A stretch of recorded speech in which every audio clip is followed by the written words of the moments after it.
우리가 매주 사도신경을 고백합니다. 이제 이 고백을 통해서 우리가 믿는 바를 계속 확인하고 반복하게 되는데, 이 사도신경의 내용들은 그 믿는 바를 각각 여러 명제들을 그냥 모아놓은 게 아니고 그 하나의 큰 그 이야기를 우리에게 계속 새겨주는 것입니다.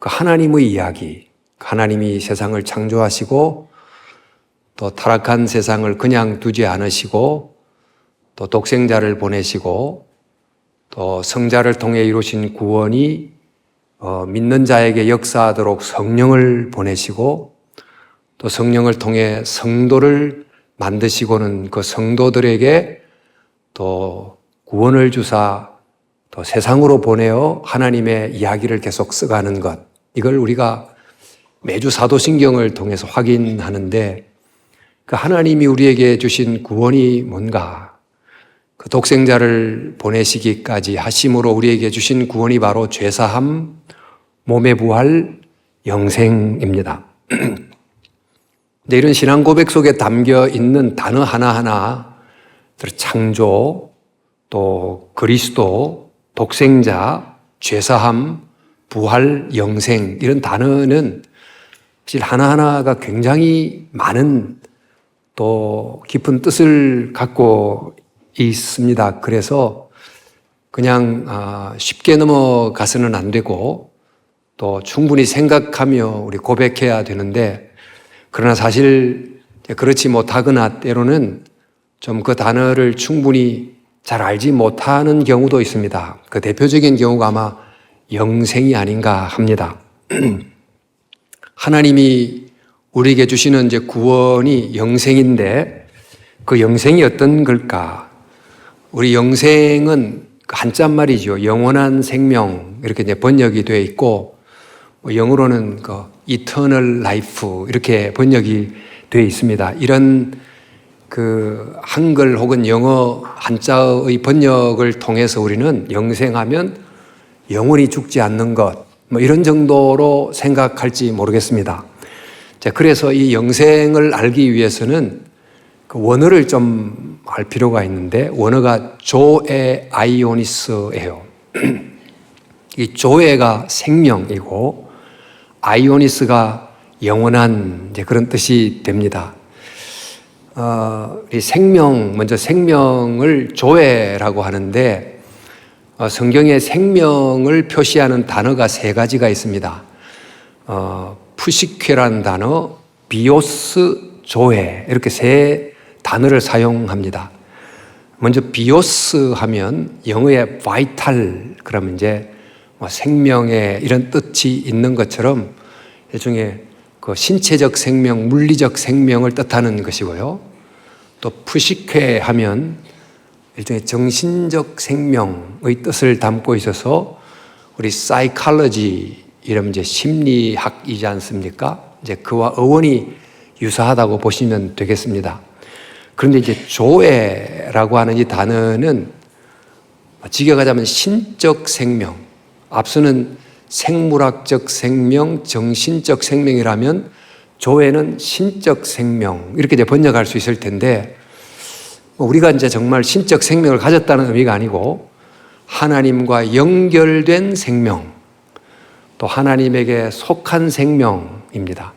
이걸 조금 더 풀어 쓰자면 그 하나님과의 바른 관계 안에 있는 생명, 이렇게 이제 말할 수 있겠습니다. 그래서 이 생명은 이제 그런 점에서 지금 우리가 그냥 생물학적 생명, 지적, 심리적 생명으로 사는 것만이 아닌 하나님과의 관계가 더해진 생명, 그런 점에서 새로운 생명, 이렇게 이제 부를 수도 있습니다. 근데 이 생명은 그냥 존재만 하는 것이 아니고 결국 살아감으로 삶을 만들어내기 때문에 새로운 생명은 곧 새로운 삶, 이렇게 부를 수도 있고, 또 하나님과 연결된 생명이란 말은 하나님과 연결된 삶, 이렇게도 이제 말할 수 있습니다. 그러니까 영생은 하나님께 속한 삶이 되겠죠. 그리고 이제 아이오니스라는 게 이제 영원한 이런 뜻인데, 원래 이제 아이오니스는 아이온 또는 이온이라고 하는 영어의 에이지라고 하는 시대 혹은 세대라고 번역되는 단어입니다. 히브리에는 영원한이란 형용사가 없습니다. 대신 그 시대의 복수형을 써가지고 한 시대로 그치지 않고 시대의 시대를 이어가는, 이렇게 하여 아주 복수형으로 긴 시간 이렇게 뜻하는 것입니다. 그러니까 시대를 이어가는 생명, 이런 뜻이지요. 근데 이제 아이오니스가 그런 의미에서 아주 긴 시간을 의미하기도 하지만 이 시대에는 하나님이 가져온 새로운 시대, 그런 의미도 있어요. 지금 우리가 사는 시대에는 죄가 지배하고 사단이 지배하는 옛 시대, 즉 물러가는 시대라고 하면 예수님을 통해서 오게 된 하나님이 다스리는 새로운 시대가 이제 오게 됐습니다. 근데 옛 시대, 지금 죄와 사망이 다스리는 시대는 결국 한 시대, 두 시대를 가면서 점점 사라지게 되겠지만 예수님을 통해서 들어온 새로운 시대는 시대를 거듭하여 계속하게 될 것입니다. 즉 영원하게 됩니다. 그래서 영생이란 말은 생명, 즉 하나님께 연결된, 또 하나님과의 바른 관계에 있는 이런 새로운 생명이 또 하나님이 가져온, 예수님을 통해서 시작하게 한 새로운 시대에서 살아감, 이걸 이른바 영생이라고 할 수 있습니다. 즉 새 생명이 새 시대에서 살아감, 이게 이제 성경이 말하는 영생의 의미입니다. 그러니까 단순히 지금의 목숨을 가지고 지금의 어떤 사회적 삶이 한없이 지속되는 이 수명 연장이 아닌 생명의 내용이 바뀌고 다른 시대에서 거듭거듭 살아가는 삶을 이른바 영생이라고 부르는 것입니다. 이 영생을 좀 몇 비유를 좀 설명해 보자면 지금 우리의 모든 주위의 생명체들은 다 태양의 에너지와 떨어져서 존재할 수가 없습니다. 일정 기간, 일주일이나 한 달 태양 에너지와 분리되어 존재하면 식물은 금방 시들시들 죽게 될 텐데, 또 인간도 마찬가지로 그 영적 태양이라고 할 수 있는 하나님과 분리되어 절대 존재할 수가 없는 사람입니다. 그럼에도 불구하고 인간이 다른 생명체와 비교해서 좀 더 가진 능력을 의지해서 나는 이 내 능력으로 살 수 있어 하고 영적 태양이신 하나님과의 단절을 선언하게 됩니다. 말하자면 이제 인간이 우리는 전기불을 생산할 수 있지 생각하고 인간이 만드는 전기불로만 살면 돼. 그리고 태양빛을 의지하지 않고 살아가는 것과 흡사합니다. 만약 이렇게 살면 전기불로 할 수 있는 일이 있겠지만 태양빛 아래서 살아가는 것과 결코 비교할 수 없을 것입니다.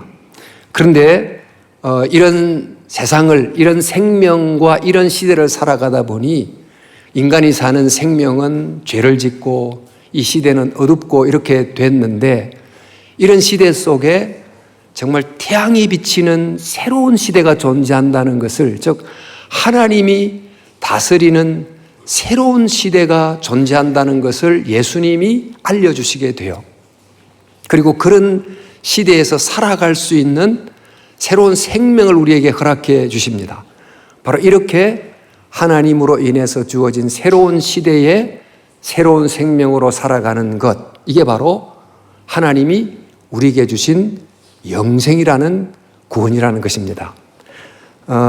또 좀 다르게 표현하자면 영생이란 하늘에 속한 생명, 이렇게도 말할 수 있을 텐데, 이 하늘이라고 하는 것은 영어의 sky, 즉 물리적 하늘도 있습니다.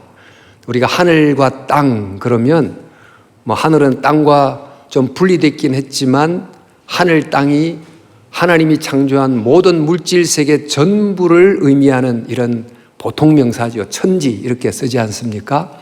이제 그런 의미에서 하늘이 아닌 이 보이는 이 천지를 다 다스리는 하나님의 보좌, 또 하나님의 어떤 통제소를 성경이 하늘 이렇게도 부릅니다. 영어로 heaven이 되겠죠.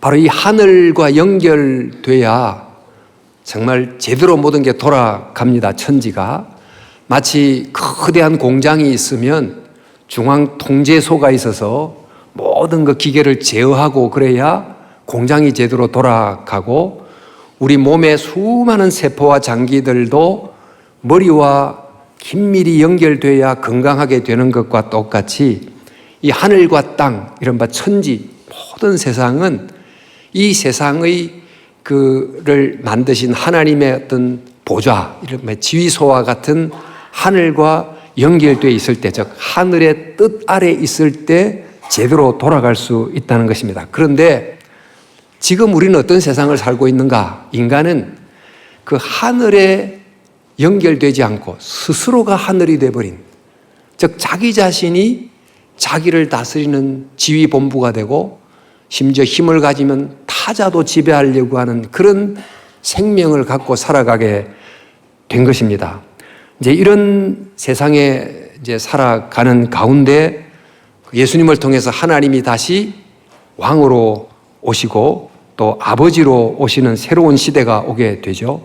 이제 그래서 예수님을 통해 새롭게 시작된 그런 새로운 시대에서 정말 하나님을 아버지로 모시고 살아가는 새 생명으로 살아감, 이걸 이른바 성령 하나님이 주시는 구원 영생이 되는 것입니다. 또 유사한 비유지만 하나를 조금 더 하자면 어떤 악한 정권이 들어서서 그 나쁜 통치자가 이전보다 훨씬 제도를 악하게 개악하면서 통치를 하다 보니 백성들이 여간 힘든 일이 아니게 됐습니다. 이제 이런 세월이 계속되면 그 속에 살아나가는 사람들은 사는 게 아닌 그런 삶을 살아가게 되겠죠.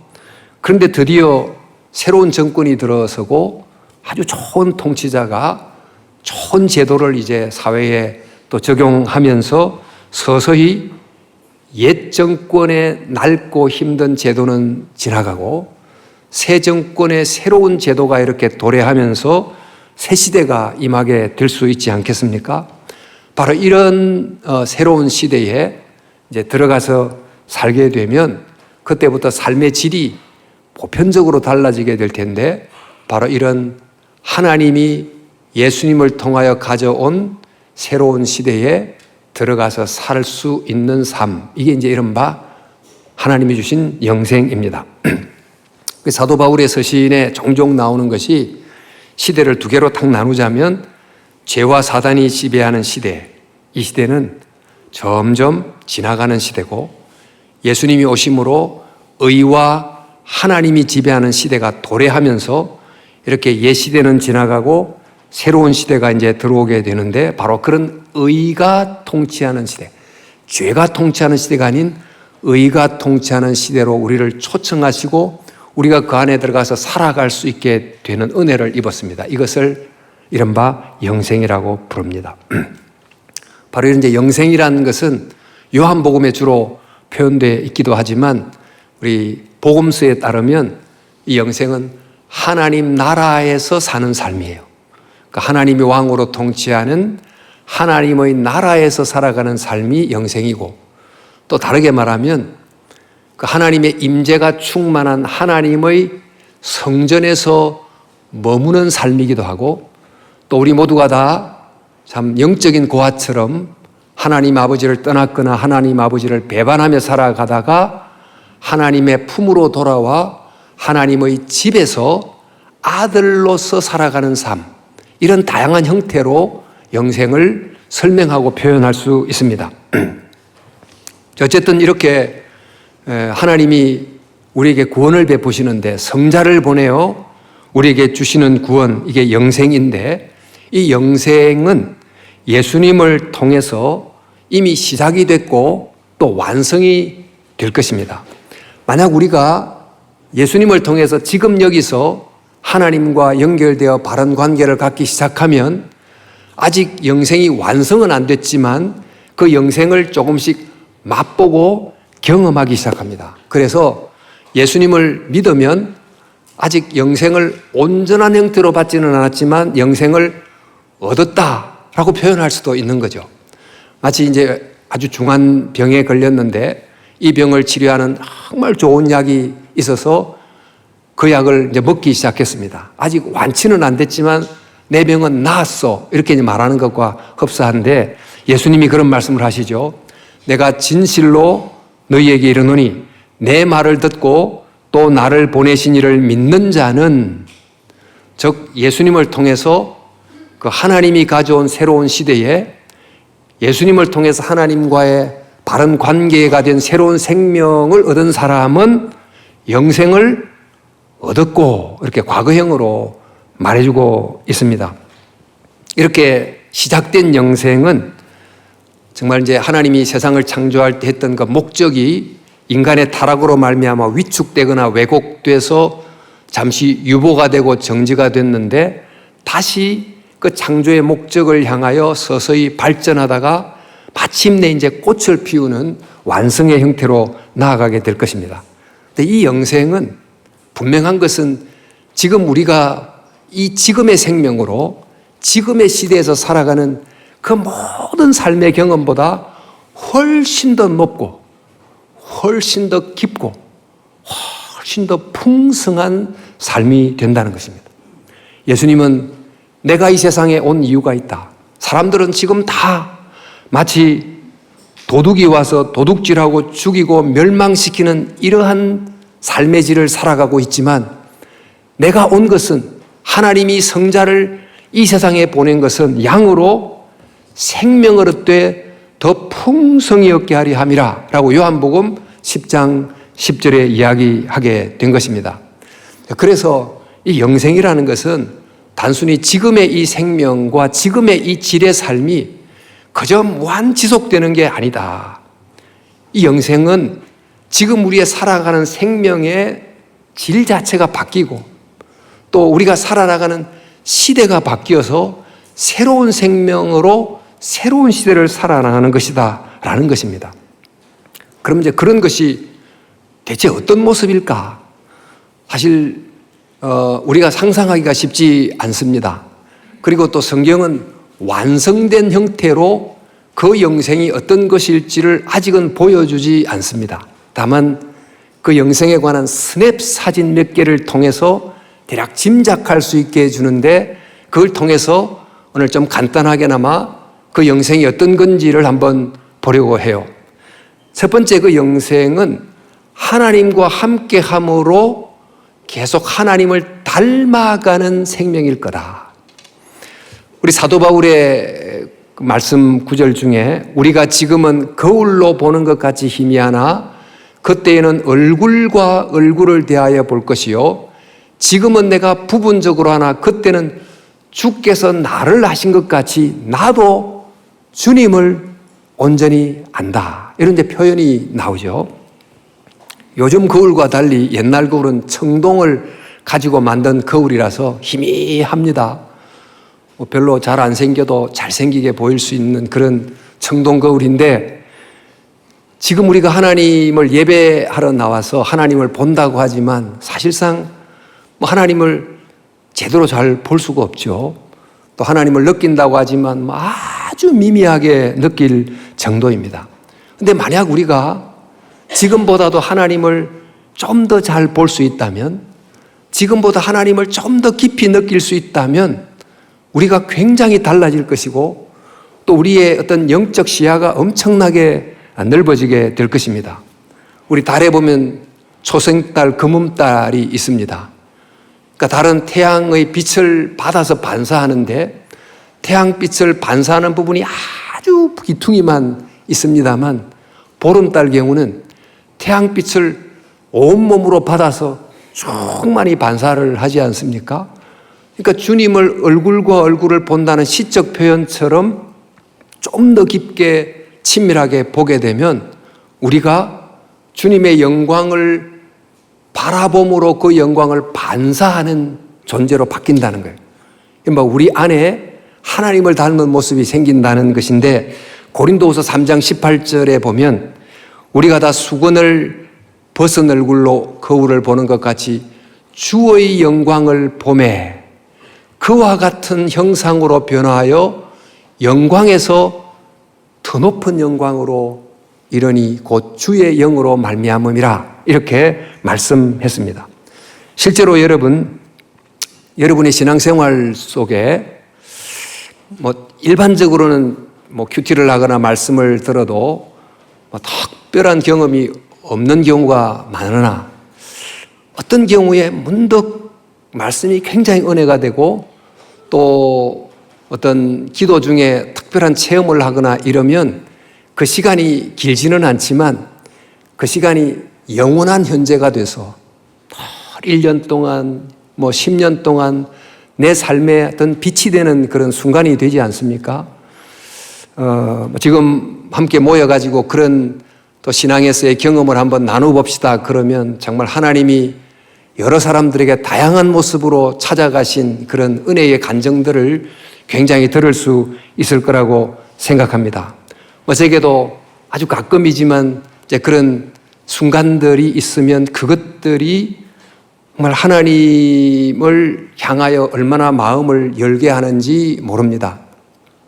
그런데 이런 경험이 좀 더 자주 있거나 빈도가 높고 시간이 길어지고 하면 반드시 우리 속에 굉장한 변화가 일어나게 될 텐데 영생은 하나님과 함께 이때 가까이 친밀하게 있으므로 우리의 얼굴이 점점 주의 영광의 얼굴을 반사하는 모습으로 변화하게 될 것이다.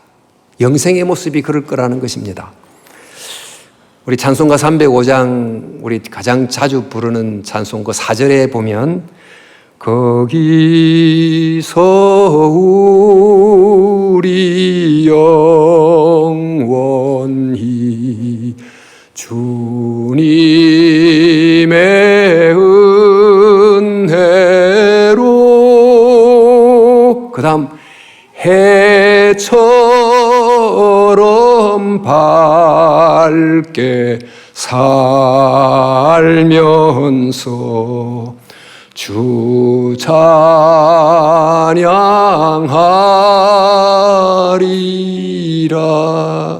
이 4절 가사 속에 해처럼 밝게 산다. 우리가 해는 아니죠. 다만 해를 반사하는 달과 같은 존재인데 늘 해를 바라보다 보니 그 해를 반사하는 존재가 돼서 주님의 영광을 반사하는 얼굴, 보석같이 바뀔 거다. 이게 영생의 중요한 모습일 것입니다. 또 영생은 하나님과 함께하는 삶일 뿐만 아니라 또 다른 사람들과 함께하는 삶인데 그런 삶을 통해서 하나님을 또한 닮아가게 될 것입니다. 우리가 살면서 사람과의 다양한 관계를 형성하면서 삽니다. 사람 간에 아주 좋은 관계도 있고 또 서먹한 관계도 있고 불편한 관계도 있고 이런저런 관계를 맺으며 살아갑니다만 이 영생은 우리가 맺는 이런 인간관계의 방식이 매우 달라지게 될 것이다.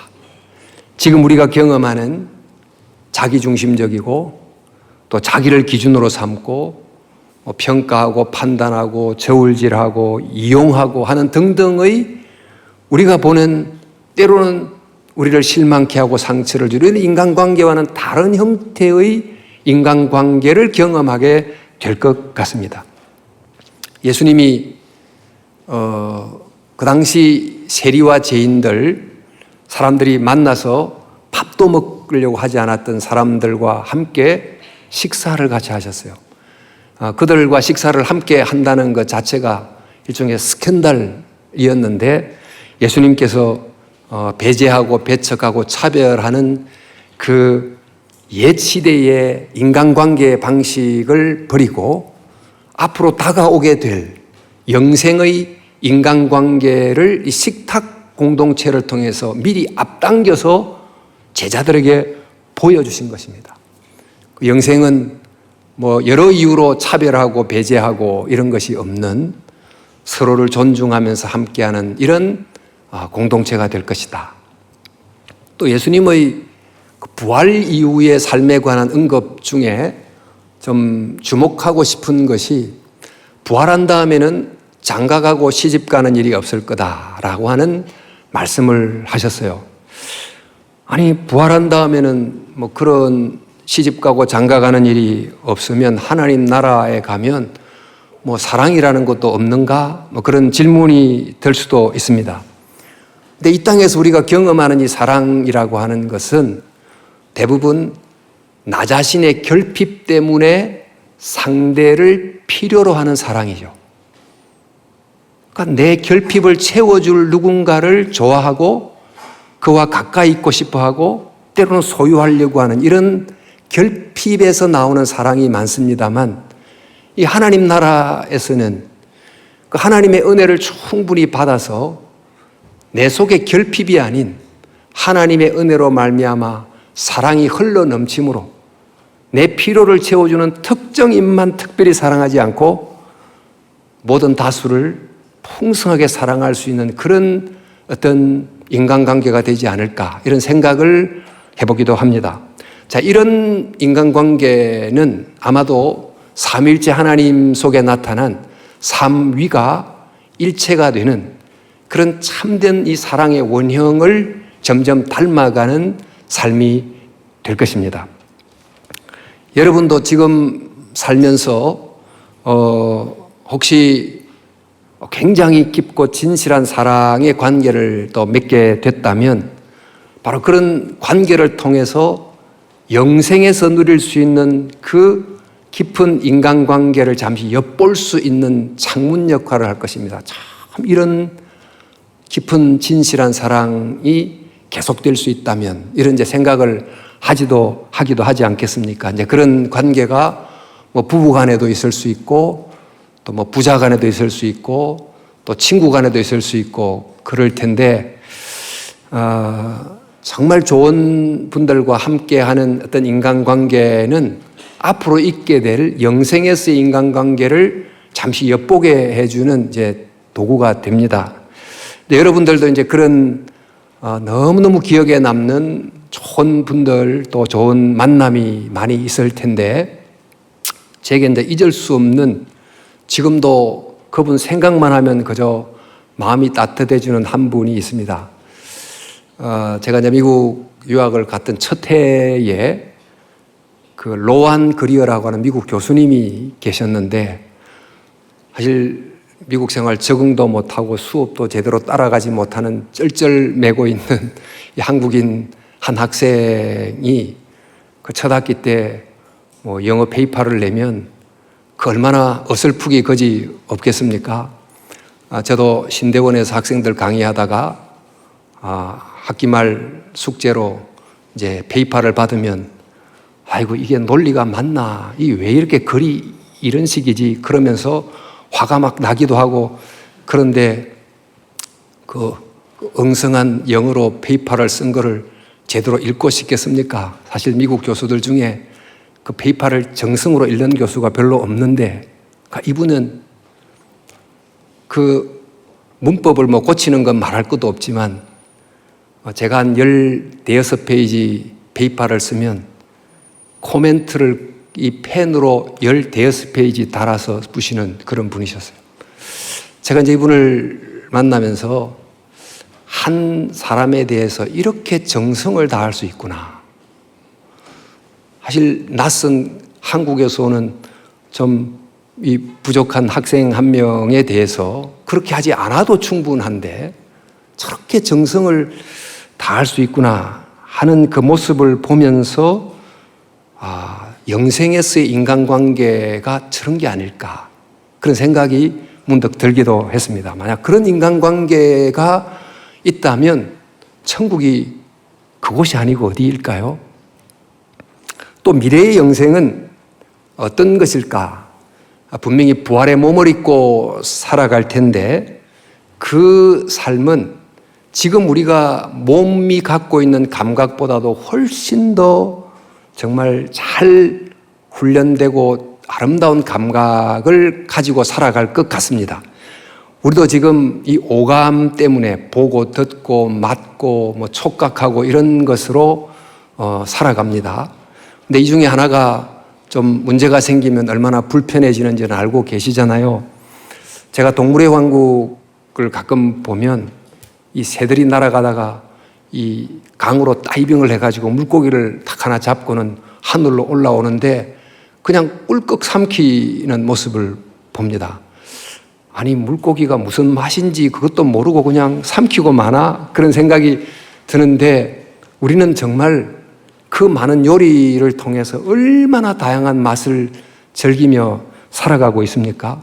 근데 천국에서는 이렇게 막 조합해서 요리를 하지 않아도 채소 하나만 먹어도 채소가 갖고 있는 단맛, 씁쓸한 맛, 달콤한 맛, 뭐 등등의 여러 맛을 느끼면서 훨씬 더 지금보다 그 사물에 대한 그 풍성함을 누리지 않을까 싶습니다. 예술의 전당에 비싼 티켓을 사가지고 베토벤 교향곡을 들으러 엄마 아빠가 갔습니다. 우리의 아빠는 평소에 클래식에 관심이 없는데 그 베토벤 교향곡 1시간을 듣는 내내 몸을 뒤틀고 졸다가 마치고 나서는 이런 거를 들으려고 이렇게 비싼 돈을 썼나? 뭐 이렇게 하고 이제 나오시는데 우리 사랑하는 엄마는 평소에 클래식을 좋아해서 1시간 내내 너무너무 좋아가지고 마치고도 일어나지 못하는 그런 경우가 있지 않겠습니까? 이렇게 음악에 대한 이 듣는 귀가 있으면 똑같은 연주도 얼마나 다르게 느껴질 수 있는 것입니까? 천국은 그 환경 자체가 좋기도 하겠지만 그것이 좋다는 것을 감지할 수 있는 감각이 발달되어 있으니까 더 좋은 곳. 그게 바로 천국이 아닐까 싶어요. 사실 이런저런 좀 이야기를 간단히 좀 살펴보면서 우리가 받을 영생이 무엇인지를 잠시 봤습니다만 저는 이 영생에 관한 이 말씀을 맺으면서 3가지를 좀 적용해 보고 싶습니다. 첫 번째는 참 영생을 붙들며 살자는 것입니다. 여러분, 우리가 살면서 이 세상에 좋은 것들이 많습니다. 볼 것도 많습니다. 사실 이 가까이 강남역 지하만 가도 저 잠실 롯데타워 지하만 가도 뭐 땅 밑에 이런 신세계가 있나 이런 생각이 들 정도로 너무 좋은 것이 많습니다. 그러나 여러분, 이 세상에 아무리 좋은 것도 영생에서의 평범한 것에 미치지 못할 것입니다. 우리는 아직 최고의 것을 보지 못했고 최상의 것을 경험하지 못했습니다. C.S. 루이스가 쓴 나니아 연대기의 마지막 권 책에 보면 이런 대사가 나옵니다. 드디어 집에 왔어. 여기가 진짜 내 나라야. 난 여기 사람이야. 지금까지 알지 못했지만 내가 평생 찾던 나라가 바로 여기야. 그래요. 우리는 아마 영생에 들어가면 이런 고백을 다 하게 되겠습니다. 그런데 이 영생을 잘 모르고 살다 보니 우리는 이 세상에서 보고 듣고 경험하는 그 좋은 것들 때문에 가장 좋은 것을 망각하거나 놓치거나 이러면서 살아가기가 쉬울 것 같습니다. 이 세상이 전부이처럼 여기며 사는데 이 세상이 결코 전부가 아닙니다. 여러분, 우리는 유사 영생 때문에 참 영생을 놓치며 살아가서는 안 될 것입니다. 지금 이 세상에 좋은 것이 있다고 하면 그 좋은 것 때문에 가장 좋은 것을 보지 못하는 그런 일이 일어나지 않고 오히려 좋은 것들이 있으면 그 좋은 것들을 통해서 가장 좋은 것을 생각하는 이 세상에 이렇게 좋다면 하나님 나라에서는 얼마나 더 좋은 것이 있겠어.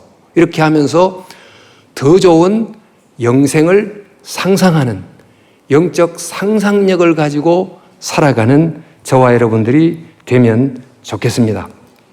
그래서 세상의 베터가 하나님 나라의 더 베스트를 막는 벽이 아니고 이 세상의 베터들이 영생의 더 베스트를 계속 생각하게 하는 창문이 되는 은혜가 있기를 진심으로 바랍니다.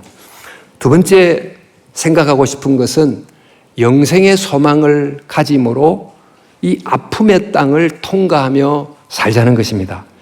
우리가 사는 세상에 좋은 일도 들어있지만 사실 아픈 일, 슬픈 일, 눈물 나는 일이 더 많습니다.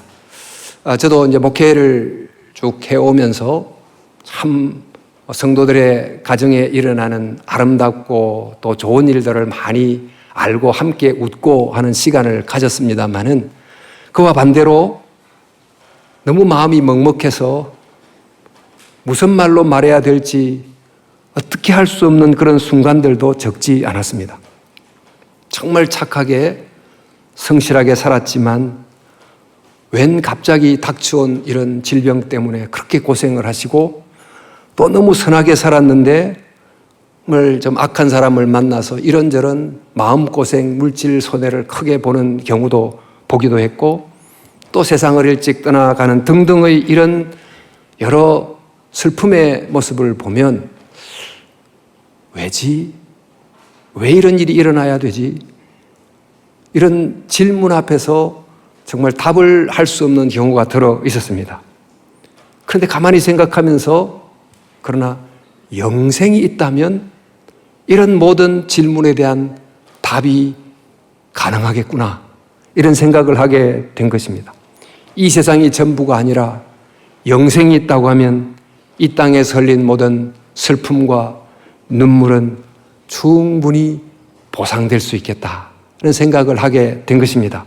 그래서 요한계시록 21장 4절 5절에 보면 모든 눈물을 그 눈에서 닦아주시니 다시는 사망이 없고 애통하는 것이나 곡하는 것이나 아픈 것이 닿지 있지 아니하리니 처음 것들이 다 지나갔음이라.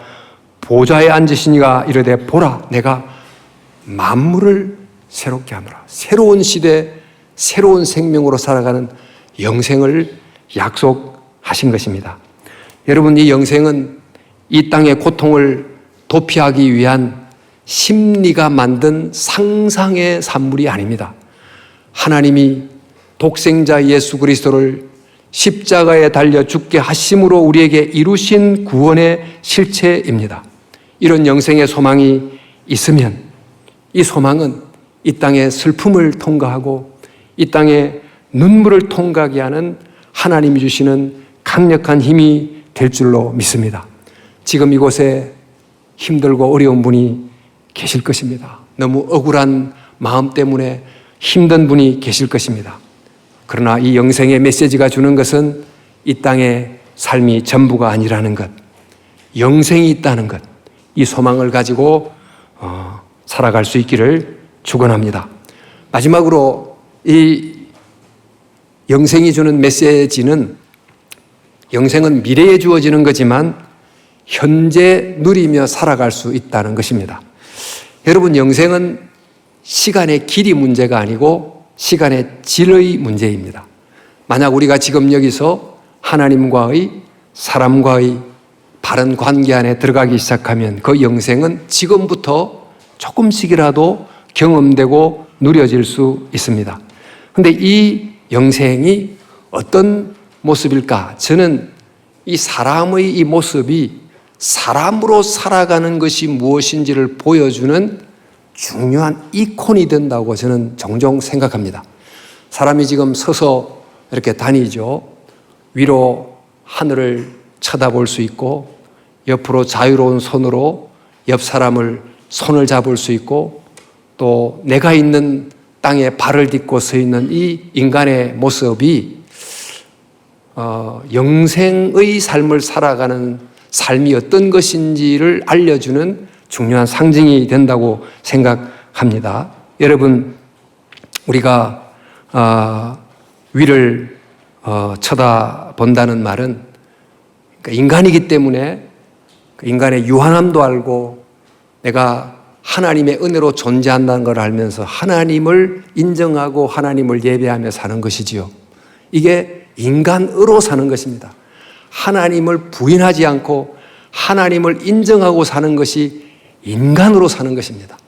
그리고 또 우리가 옆으로 손을 사용해서 옆에 있는 사람과 함께 정말 사랑의 원물을 주면서 공동체를 이루는 것, 이것이야말로 가장 인간다운 모습이고 이것이 우리가 앞으로 살아가야 될 미래의 영생의 모습이기도 합니다. 뿐만 아니라 우리가 하나님이 주신 바로 삶의 땅에 나만이 갖고 있는 내 삶의 자리에 발을 딛고 살아가는데 그 사람마다 하는 일이 다 다르지만 내가 하는 일이 단순한 생존을 위하여 내 목적을 위해서를 넘어서서 하나님의 세상 운영과 구원을 위한 일에 동참하는 것이다 라고 하는 의미를 갖고 일하는 것, 이것이 앞으로 우리가 맞이할 영생에서의 또한 삶의 모습이 된다는 것입니다.